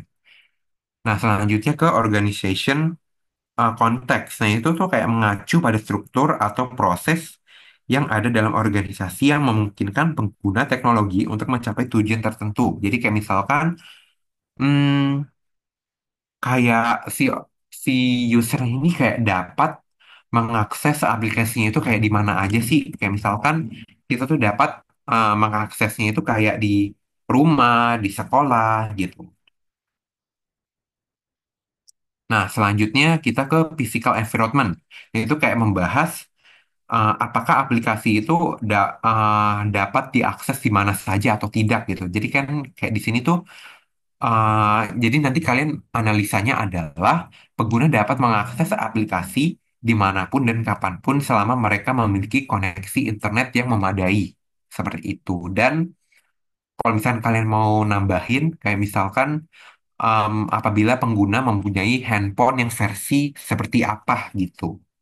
Cuma kalau aku sih better kalau misalkan aplikasinya yang nggak kompleks banget itu kayak cukup sampai koneksi internet aja gitu, nggak sampai versi dari HP gitu. Oke, selanjutnya kita bakal bahas ke teknologi. Nah, untuk teknologi itu tuh ada yang namanya input, output, communication, dan konten gitu ya. Nah, untuk input itu tuh ngebahas eh, kayak gimana sih aplikasi itu dapat merespon input dari user. Jadi kayak aplikasi itu dapat melakukan input seperti apa gitu, menerima input seperti apa. Jadi kan kayak di sini kan dibilangnya aplikasi ini bisa memasukkan input berupa teks atau memasukkan alamat ataupun search jenis produk yang diinginkan dan mengirim pesan ke driver gitu ya. Nah, selanjutnya ke output. Nah, output ini berdasarkan dari input yang udah kita masukin. Jadi kayak kita misalkan kita pakai fitur search ini. Nah, apabila nanti kita ketik produk yang mau kita cari, nanti si sistem bakal mengeluarkan output berupa barang-barang yang udah user input seperti itu.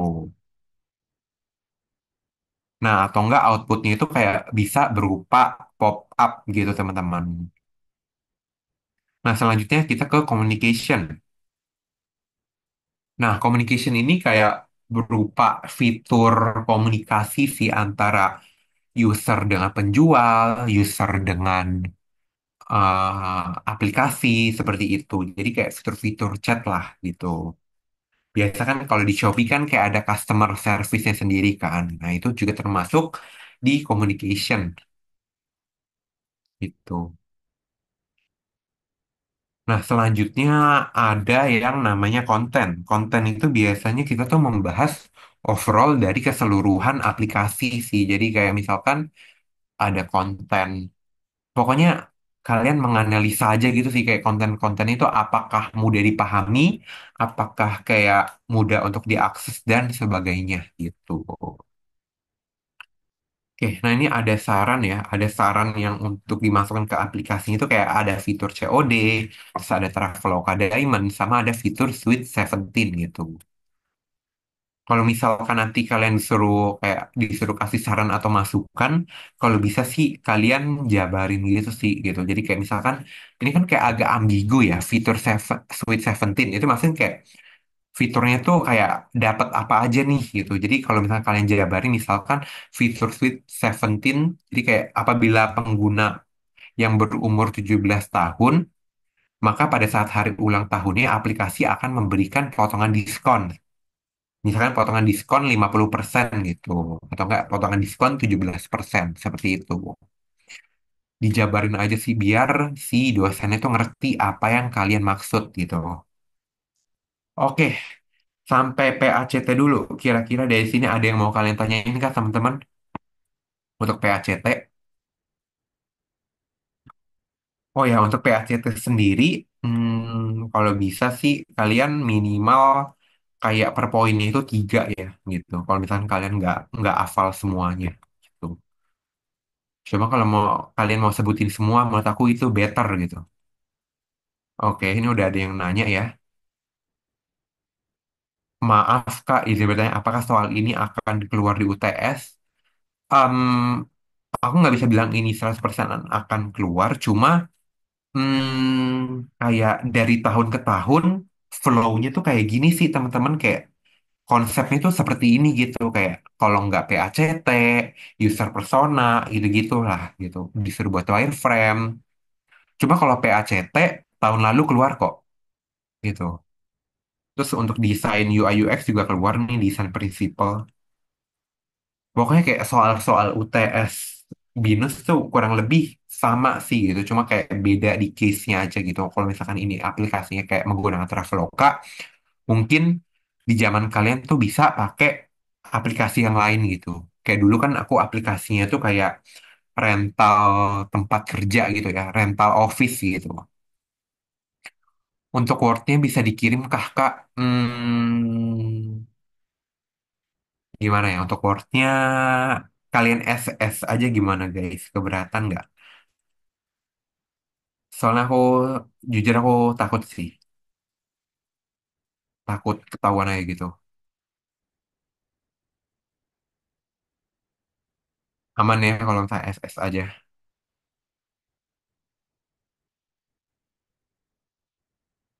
Oke, mungkin nanti aku SS-nya pada saat akhir sesi aja ya teman-teman, biar nanti kalian nggak ada yang kabur-kaburan gitu ya.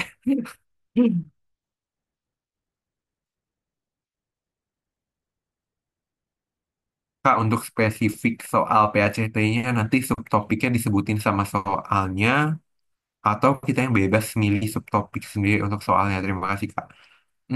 Spesifik soal PACT-nya, untuk subtopiknya kayak nanti nggak bakal ditentuin deh. Kayak, ya udah nanti kalian kayak bakal dikasih soal seperti ini aja gitu, PACT gitu. Nah, untuk subtopiknya kayak misalkan physical difference-nya ini, ya kalian sebutin sendiri gitu.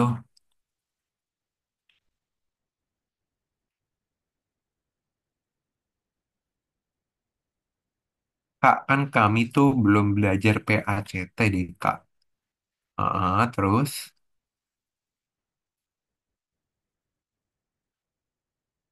sama kok dulu aku tuh di kelas pun juga yang nggak terlalu dijelasin banget kok PACT gitu. Oh, harusnya nggak akan keluar sih. Ya balik lagi sih tergantung. Soalnya dulu aku di kelas aku juga nggak belajar PACT, tapi tiba-tiba itu keluar. Soalnya kan masing-masing kampus tuh kan dosen-dosennya kan beda-beda ya.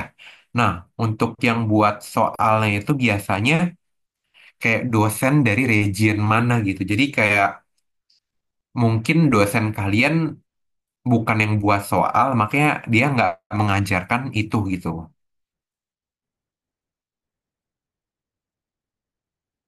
Soalnya ini first time aku dengar PACT sama. Dulu pas aku kisi-kisi yang keluar, aku juga nggak tahu PACT itu apa gitu. Makanya aku belajar sendiri.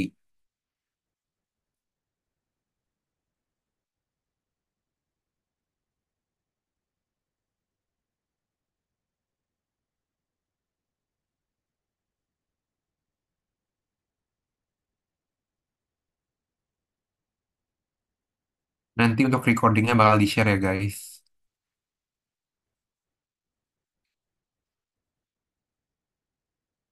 Oke, kalau boleh tahu kisi-kisinya apa ya, Christian Andrew? Kak, bisa tolong ditambahin bilang nggak ya jawaban PACT dari awal hingga akhir nggak ya? Saya mau SS. Nanti di akhir sesi. Oke, kalau misalnya nggak ada yang mau ditanyain lagi, mungkin kita lanjut ya ke topik kedua gitu. Yang menurut aku ini juga akan keluar gitu.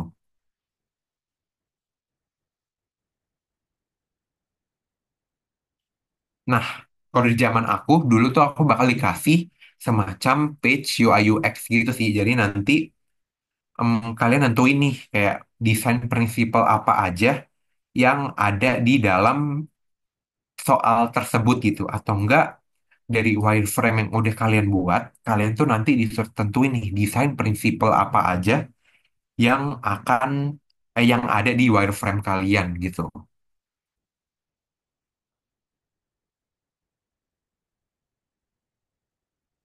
Oke, ini ada affinity mapping, ada use case, wireframe, persona, sama affiliate mapping. Affiliate mapping tuh, jujur aku baru denger sih affiliate mapping.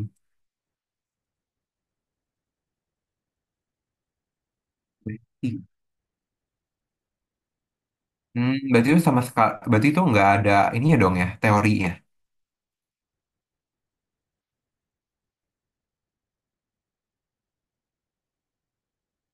Hmm, Cuma menurut aku sih, kayak nggak mungkin deh kalau misalnya nggak ada teorinya gitu, full nggak ada teori.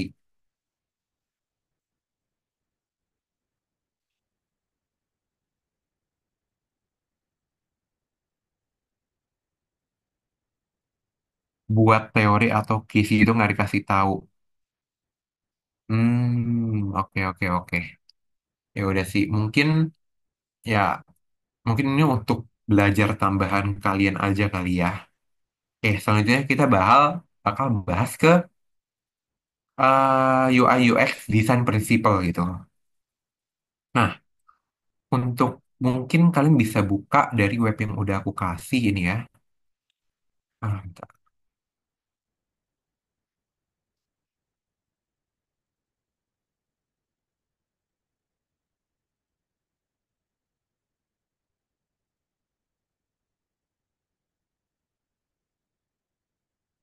Nah, UI UX design principle. Nah, yang pertama itu tuh ada yang namanya visibility. Nah, visibility itu adalah mengacu pada memastikan elemen-elemen yang penting terlihat oleh pengguna. Misalkan, contohnya itu kayak tombol buy now gitu. Jadi kayak pastikan kayak tombol itu mencolok dan kayak mudah ditemukan gitu, visibility gitu. Nah, selanjutnya itu tuh bakal ada yang namanya konsistensi. Nah, konsistensi ini bisa tuh termasuk ke dalam desainnya gitu sih teman-teman. Jadi kayak misalkan untuk artikel nih, kan artikel ini kayak konsisten itu kayak awalnya tuh bakal ada gambar kotak terus kayak ada bakal tulisan gitu kan di bawah gitu. Jadi kayak nanti kayak artikel dari awal sampai akhir tuh kalau bisa konsisten gitu, kayak gini gitu.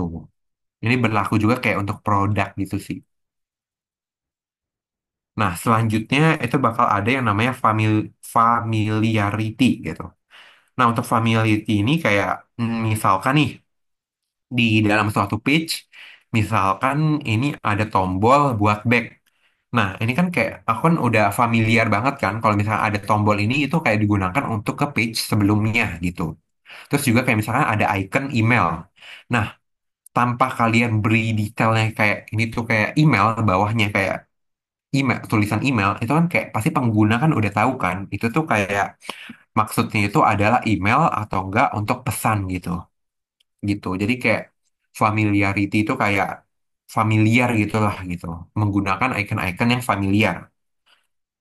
Tuh. Kayak contohnya nih, kayak ada logo Google Sheet gitu. Nah, selanjutnya bakal ada affordance. Nah, affordance ini termasuk ke dalam karakteristik objek yang menunjukkan bagaimana objek tersebut bisa digunakan. Nah, ini tuh bisa aja contohnya itu kayak misalkan kayak ada tombol tiga gitu. Tombol tiga itu kan biasanya kan digunakan untuk kayak bar gitu kan, atau enggak kayak untuk menu kan. Terus di sini juga kayak semacam ini sih yang di samping-samping gini gitu. Nah, selanjutnya kita ke navigation. Nah, navigation ini kayak biasanya tuh berupa menu-menu bawah gitu atau enggak maps gitu teman-teman. Jadi yang untuk mengarahkan si customer ke tujuan yang ingin dia tuju gitu. Nah, selanjutnya ini ada kontrol. Nah, kontrol ini biasanya digunakan untuk kayak misalkan tombol volume gitu, kayak untuk memperbesar atau memperkecil suara, terus atau enggak kayak misalkan teks gitu ya. Teks itu biasanya kan di beberapa aplikasi kan biasanya kayak ada kontrol buat ngegedein teksnya sama enggak kan gitu. Jadi dengan ada fitur ini kayak tahu gitu user tuh ini tuh digunakan untuk apa? Untuk mengontrol tulisan ataupun suara yang nanti akan dihasilkan gitu. Tuh biasanya kontrol juga bisa termasuk kayak gini sih kayak tampilan remote gini gitu. Nah, selanjutnya bakal ada feedback. Nah, feedback itu kayak gimana sih sistem akan memfeedback, memberikan output ke pengguna gitu. Biasanya feedback ini kayak berupa pop up gitu ya. Misalkan kita tuh udah isi data gitu. Nah, nanti ketika kita udah isi data, si sistem akan memunculkan pop up kayak data telah berhasil dikirim gitu. Atau enggak kayak itu kayak fitur-fitur feedback gitu sih gitu kayak misalkan biasa kan kalau di aplikasi itu kan kayak ada menu yang buat ada gambar chat gitu kan kayak untuk ngasih keluh kesah gitu jadi itu termasuk ke dalam elemen feedback gitu. Nah, selanjutnya recovery. Nah, recovery ini itu adalah kayak kayak dia tuh bisa untuk nge-undo gitu atau enggak kalau misalkan pada saat kita keluar dari aplikasi itu, terus kalau misalkan kita pencet lagi aplikasi itu, nanti si aplikasi akan menampilkan halaman terakhir pada saat kita akses gitu. Jadi kayak kita tuh nggak mulai dari awal lagi gitu, teman-teman. Nah, selanjutnya bakal ada constraint. Nah, constraint ini kayak berupa batasan gitu sih, batasan yang diterapkan dalam interface untuk mencegah pengguna melakukan kesalahan. Dia tuh kayak misalkan constraint itu kayak membagi-bagi role gitu sih. Kayak misalkan ada role admin, ada role member, ada role student, teacher gitu ya. Jadi kayak masing-masing user nanti tuh nggak akan salah gitu. Maksudnya kesalahan sistem itu akan minim gitu untuk membagi mana yang student, mana yang teacher seperti itu. Nah, selanjutnya kita ke flexibility. Nah, flexibility ini sebenarnya cukup gampang ya, kayak fleksibilitas kayak misalkan apakah UI yang udah kita bikin itu tuh kayak menunjukkan fleksibilitas gitu kepada penggunanya. Jadi kayak bisa menggunakan shortcut atau enggak menu navigasi seperti itu, teman-teman. Nah, selanjutnya itu ada style. Nah, style ini berupa itu biasanya tuh kayak berupa desain gitu sih, teman-teman. Kayak misalkan desain kalian itu kayak misalkan di sana McDonald ya, misalkan McDonald itu kayak ada event Christmas atau enggak event Easter, biasanya dia kan bakal menyesuaikan stylenya gitu sih, kayak ya gitulah gitu. Terus kayak misalkan biasanya kayak aplikasi desain dia tuh bakal misalkan desain furniture. Nah, biasanya desain si stylenya itu bakal nunjukin foto-foto dari rumah gitu, teman-teman. Nah, selanjutnya ada yang namanya conviviality. Nah, dia tuh kayak berupa kayak kalian kan kalau misalnya baru pertama kali menggunakan aplikasi, biasanya itu kan kayak ada kayak semacam gini-giniannya gitu kan. Kayak misalkan dia tuh bakal ngasih tahu ini tuh fungsinya untuk apa dan apa gitu. Nah, ini yang dinamakan convia conviviality gitu. Nah, mungkin itu aja untuk materi UI UX. Kalau misalkan nanti kalian Ini kan karena ada yang statement ya, kalau misalkan kisi-kisinya itu nggak ada teori, ya berarti ya habis syukur deh kalau nggak ada teori gitu. Soalnya dulu di zaman aku bener-bener ada teori gitu, kayak 4 soal ini keluar gitu, gitu. Oke, mungkin sampai sini dulu. Ada yang mau kalian tanyain dulu kah seputar materi UI UX ataupun kalian mau nanya-nanya tentang ujian apapun itu juga boleh gitu. Soalnya kan kayak pengalaman kalian pertama kali kan ujian di BINUS gitu.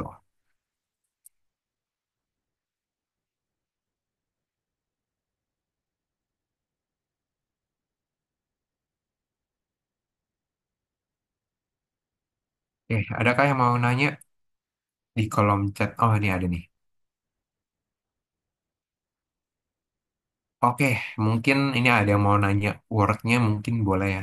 Bentar kalau aku kecilin gini masih kelihatan nggak ya teman-teman? Aman nggak ya? Ini tadi siapa ya? Ramadhani. Ramadhani. Aman kok Kak, aman. Oke, sebentar ya mungkin aku mungkin ladenin yang mau screenshot dulu. Oke, aku hitung ya. Satu, dua, tiga. Oke, aku scroll lagi.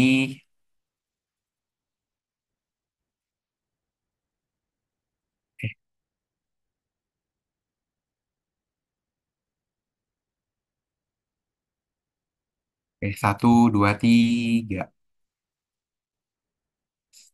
Ya, satu, dua, tiga. Oke, satu, dua, tiga. Oke, aku lanjut. Ke sini. Oke, satu, dua, tiga. Oke, aku lanjut lagi. Ini. Oh ya, ini kalau bisa user personanya jangan diikutin ya teman-teman. Soalnya kan udah lama banget nih, udah dari 3 tahun lalu gitu. Takutnya nggak sesuai gitu requirement-nya kayak sekarang. Gitu. Udah sih selebihnya kayak gini nih seharusnya kalian bisa jawab sendiri lah ya kayak untuk wireframe apa-apa gitu. Oke, kita sekarang lanjut ke sesi Q&A ya teman-teman. Kok nanti pas ujian misalnya kekurangan kertas boleh minta kertas lagi nggak ya? Boleh, boleh. Setahu aku boleh gitu. Cuma kalau bisa sih ya jangan ya gitu kayak buat jaga-jaga gitu. Tapi lembar jawaban kalian nanti tebel kok gitu. Kayak sekitar 10 lembar gitu bolak-balik gitu. Ya aku harap itu seharusnya udah lebih dari cukup ya gitu. Ya kira-kira aja gitu gambar wireframe ya jangan sampai 1 halaman full gitu. Itu mah kegedean. Kak, untuk wireframe, apakah harus pakai bar yang di bagian atas HP kayak baterai dan lain-lain? Em, Jujur, kalau itu aku kurang tahu gitu.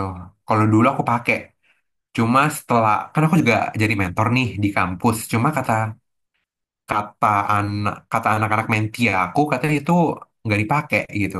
Ada yang pakai, ada yang enggak gitu. Tergantung kebijakan dosennya gitu.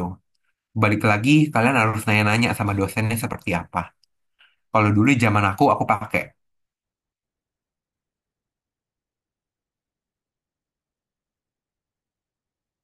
Ya, sama-sama. Ada lagi kah teman-teman yang mau ditanyain? Mungkin bisa open mic biar kita lebih interaktif, lebih berkomunikasi. Kayak dari tadi aku doang nih yang ngomong.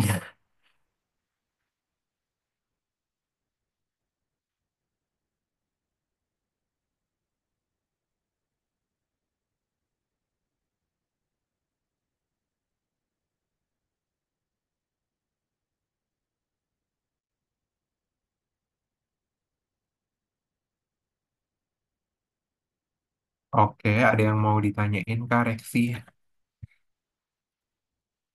Jadi Enggak kamu sih. Aku mau tanya soal ah, hmm, kan tadi dijelaskan berdasarkan PEC ya, metode PICT. Hmm. Gimana dengan design thinking dari Nielsen Norman? Karena waktu dosen kami di kelas jelasinnya yang ini aja sih, malah yang PACT nggak ada, Kak. Thank you.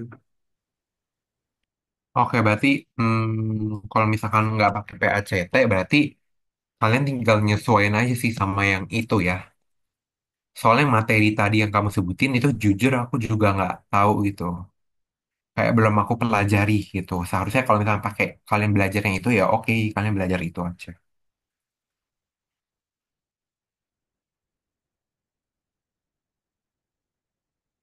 Apakah menjawab tadi Reksi? Oke, Kak. Thank you. Iya, sama-sama.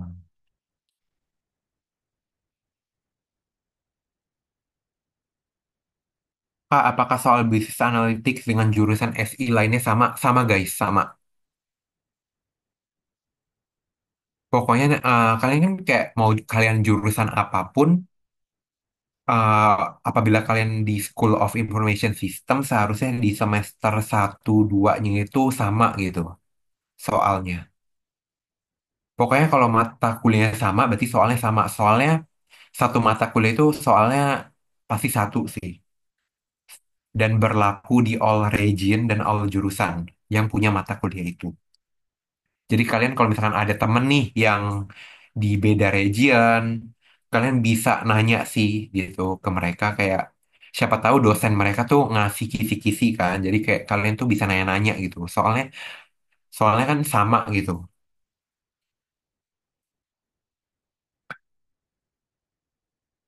Soalnya dulu aku kebantunya dari itu sih kayak teman-teman dari region Kemanggisan sama Alam Sutra gitu. Kebetulan kan aku dari Bekasi nih gitu. Jadi aku nanya tuh sama teman-teman aku yang di Kemanggisan dan Alam Sutra mengenai kisi-kisi yang akan keluar tuh apa aja gitu.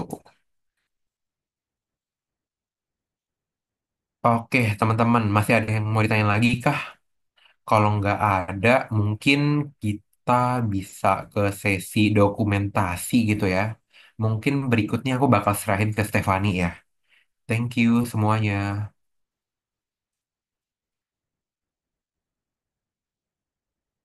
Oke, thank you banget buat Steven atas materi yang udah dibagikan ke teman-teman semua di sini. Nah, sebelum mengakhiri kelas responsi ini, aku mau minta tolong teman-teman untuk on kamera karena kita akan melakukan sesi dokumentasi ini. Mungkin buat teman-teman yang nggak berhalangan untuk on cam, boleh tolong on cam ya.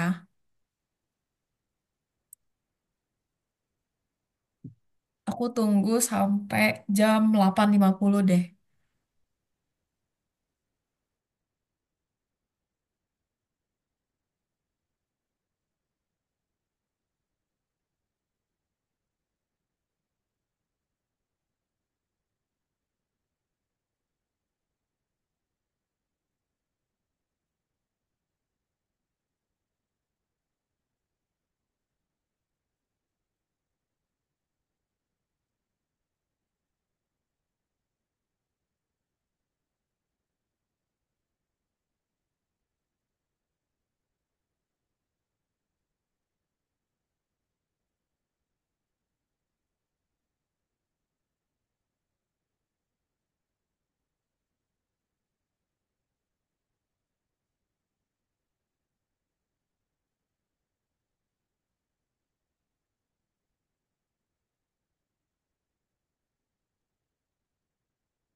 Oke, mungkin buat dokumentasinya aku mulai sekarang ya.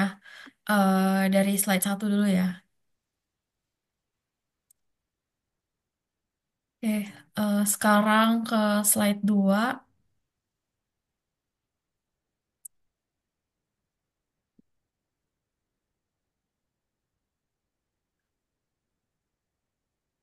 Lalu ada di slide 3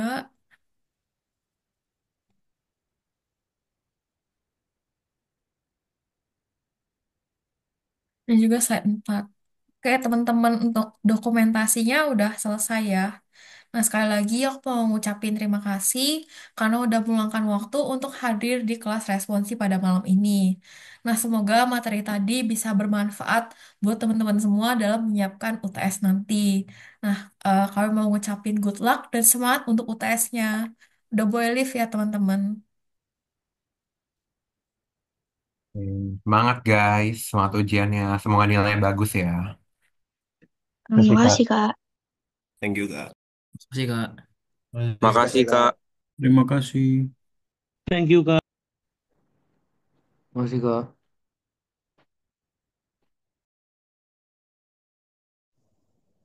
Nanti recordingnya akan kita share ya di grup buat